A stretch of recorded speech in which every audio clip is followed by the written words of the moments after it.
हाय everyone, नमस्ते, welcome और welcome back to my channel colours of life and welcome to another video. I hope आप सब अच्छे होंगे। तो आज का टॉपिक है स्पाइन टीबी में बैक पेन कितने टाइम तक होता है, क्योंकि मुझे कुछ कमेंट्स आए हैं जहाँ पे पेशेंट्स बोल रहे हैं कि दीदी मुझे टीबी का स्पाइन टीबी का ट्रीटमेंट स्टार्ट होकर 4-5 महीने हो गए, फिर भी मुझे बहुत ज़्यादा बैक पेन होता है।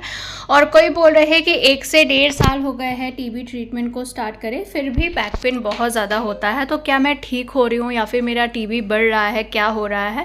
तो आज हम इसी के बारे में बात करेंगे। तो बैक पेन जो है स्पाइन टीबी का बहुत इंपॉर्टेंट सिम्टम है। आपको सबसे पहला जो है बैक पेन ही होता है। बैक पेन के साथ आपको वॉमिटिंग, चिल्स या फिर loss of appetite, weakness, weight loss, ये सब होता है। लेकिन स्पाइन टीबी में बहुत इंपॉर्टेंट सिम्टम बैक पेन होता है।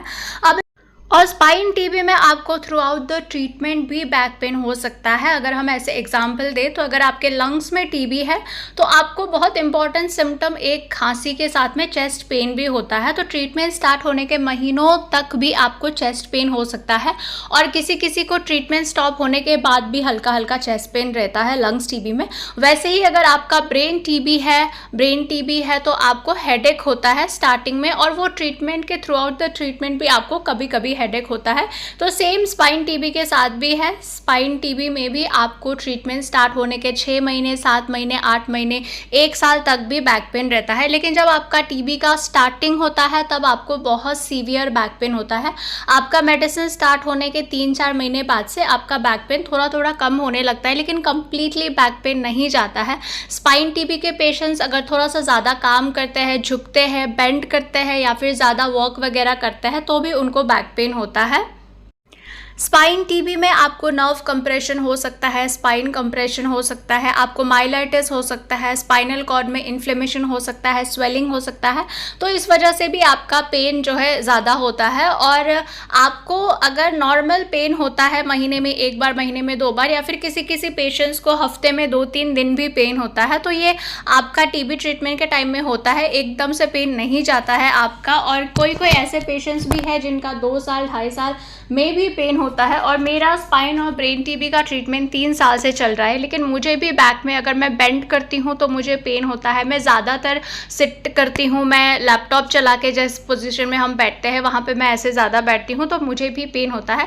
लेकिन आपको इस बात का ध्यान रखना है कि अगर आपका पेन बहुत सीवियर हो, नॉर्मल पेन नहीं, बहुत सीवियर हो, या फिर आपको थोड़ा सा अनयूजुअल पेन हो, जैसे पेन आपका होता था वैसा ना हो के थोड़ा सा डिफरेंट पेन हो, पेन के साथ बहुत ज़्यादा बर्निंग सेंसेशन भी हो, तो ये सिम्टम्स को आपको इग्नोर नहीं करना है। अगर आपका सीवियर पेन है या फिर थोड़ा सा अनयूजुअल है, बर्निंग है, तो आपको अपने डॉक्टर को दिखाना है। वो डॉक्टर अपने हिसाब से आपका कुछ टेस्ट करेंगे। कभी कभी डॉक्टर्स एमआरआई, स्पाइन टीबी में एवरी 6 मंथ्स में एमआरआई होता था मेरा, तो एवरी 6 मंथ में एमआरआई करके देखते हैं कि आपका कितना इम्प्रूवमेंट हो रहा है। तो जैसे अगर आपका पेन भी है तो डॉक्टर एमआरआई करने के बाद आपको बताते हैं कि आपका इम्प्रूवमेंट हो रहा है। और अगर आपको बहुत ज़्यादा ही पेन होता है, बहुत सीवियर पेन होता है, तो हो सकता है कि आपके स्पाइन में इन्फ्लेमेशन, स्वेलिंग वगैरह हो गया है। तो इस चीज़ को आपको इग्नोर नहीं करना है। बहुत ज़्यादा सीवियर पेन है तो आपको अपने डॉक्टर को बताना चाहिए, और वो एमआरआई करके आपको बताते हैं कि प्रॉब्लम क्या है। तो स्पाइन टीबी के पेशेंट्स को एक बात का बहुत ख्याल रखना है कि उनको ज़्यादा बेंड नहीं करना है। जो घर में जो लोग काम करते हैं वो भी थोड़ा थोड़ा काम कर सकते हैं, लेकिन जो बेंड करके कपड़ा धोना होता है या फिर पूरा अपना जो बॉडी होता है वो बेंड नहीं करना है। आपको ज़्यादा झुकना नहीं है, आपको कोई भी भारी चीज़ नहीं उठानी है, क्योंकि इससे स्पाइन में दखल पड़ सकता है और इससे ज़्यादा पेन होता है, पेन इंक्रीज़ होता है। तो आप अगर घर का काम करते हैं या फिर बाहर भी काम करते हैं, आप ऑफिस जाते हैं, तो ये आप ध्यान रखिए कि अगर आप ज़्यादा लॉन्ग ड्यूरेशन के लिए ट्रैवल कर रहे हैं, जैसे आप 2 दिन या फिर 14-15 घंटे की ट्रेन से आप ट्रैवल कर रहे हैं, तो अपना जो स्पाइन बेल्ट होता है वो स्पाइन बेल्ट लगा के रखिए। अगर बाइक वगैरह से ट्रैवल कर रहे हैं तो भी आप जो अपना स्पाइन बेल्ट है वो लगा के रखिए, वो बहुत ज़्यादा हेल्प करता है। और आपको ज़्यादा बेंड नहीं करना है, ज़्यादा झुकना नहीं है और ज़्यादा भारी चीज़ें नहीं उठानी है। और आपको अगर ओकेजनली पेन होता है या फिर हफ्ते में 2-3 बार भी पेन होता है, तब भी वो पेन सबको होता है। इवन जो पेशेंट्स 2 साल 3 साल से ट्रीटमेंट ले रहे हैं उनको भी थोड़ा थोड़ा पेन होता है। लेकिन अगर आपको सीवियर पेन होता है, थोड़ा सा अनयूजुअल पेन होता है, बर्निंग सेंसेशन वगैरह होता है, तो आपको अपने डॉक्टर को दिखाना चाहिए।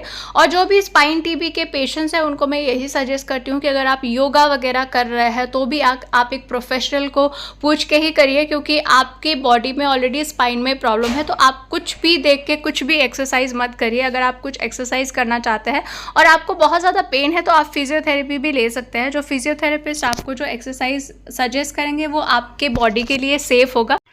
और स्पाइन टीबी के ट्रीटमेंट के टाइम में आपको जिम जाके हैवी वेट लिफ्टिंग वगैरह नहीं करना है। आपको बहुत ही नॉर्मल एक्सरसाइज जो भी आपके फिजियोथेरेपिस्ट आपको सजेस्ट करे आपको वही करना है, और ज़्यादा वेट लिफ्टिंग वगैरह नहीं करना है। और आपका जो पेन की बात है वो pain throughout the treatment आपको थोड़ा थोड़ा पेन रहेगा।